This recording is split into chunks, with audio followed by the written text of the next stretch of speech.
I inherited my grandfather's antique shop, but my family's disdain turned to greed when they realized its true value. The air was thick with dust and the musty scent of old leather as I unlocked the front door of Harrison's fine antiques for the first time as its rightful owner. I'm Rachel Harrison, 33 years old, and up until last week, I was struggling to make ends meet as an art history professor at a small community college. But now, thanks to my grandfather's surprising will, I found myself the owner of a century-old antique shop that my more successful relatives couldn't wait to distance themselves from.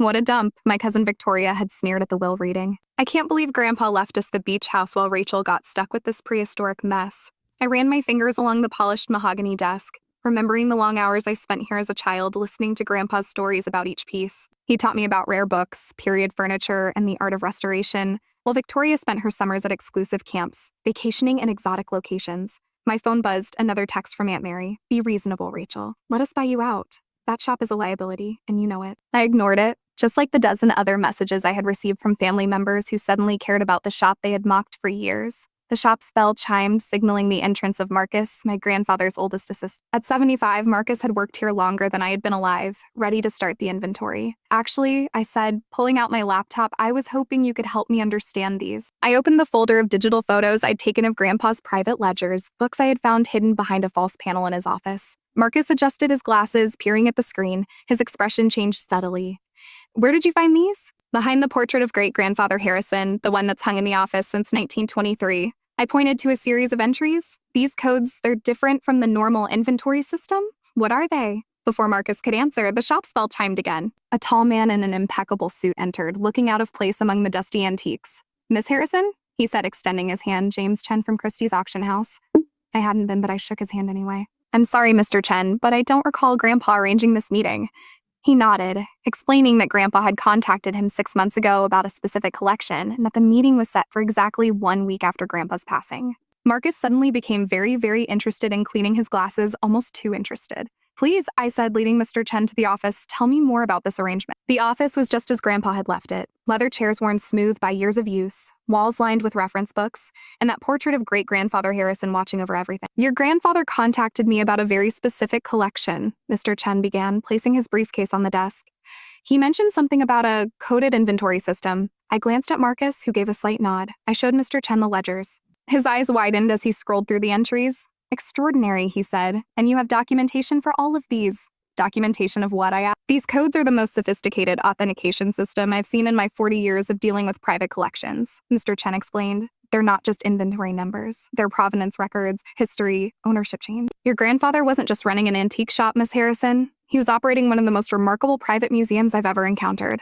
The shop's bell chimed again. This time, it was my cousin Peter, looking flushed and anxious. Rachel, thank God you're here. Listen about the shop, not now. I cut him off, noticing how his eyes darted around the office, lingering on certain spots. But the offer, surely you've considered the family's offer to buy the shop, he said, as if rehearsing. Mr. Chen raised an eyebrow. The offer that came immediately after your grandfather's passing before any proper valuation could be done?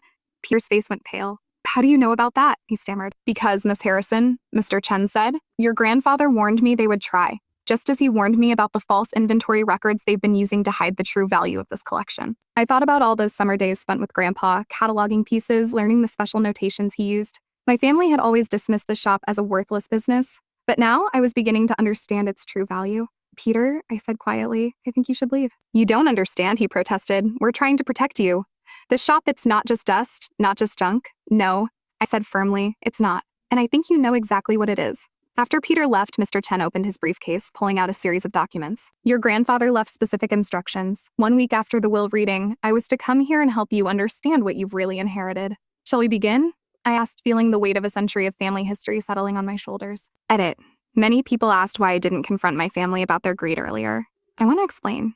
The truth is, I didn't want to believe my family could be so over the top, so driven by greed that they would try to steal my inheritance before I even had a chance to understand it. But when they started offering to buy me out immediately, I realized their behavior wasn't about caring for me, it was about the money. I had to finally see them for who they really were and put an end to it. This wasn't just about protecting antiques. It was about protecting my grandfather's legacy and myself. Final update. The true value of the shop was now clear. It wasn't just a collection of dusty antiques. It was a treasure trove of priceless historical artifacts, each with a story far more incredible than anything I could have imagined. My family's greed had blinded them to the real value. They saw it as a business opportunity, a chance to sell off everything for millions. But Grandpa had seen it differently. With the help of Mr. Chen and Marcus, I set up the Harrison Foundation for Historical Preservation, transforming the shop into a secure research facility for historians to study these lost artifacts. My family's reaction was mixed. Some, like Peter and Victoria, started to understand the importance of preserving the legacy Grandpa had worked so hard to protect.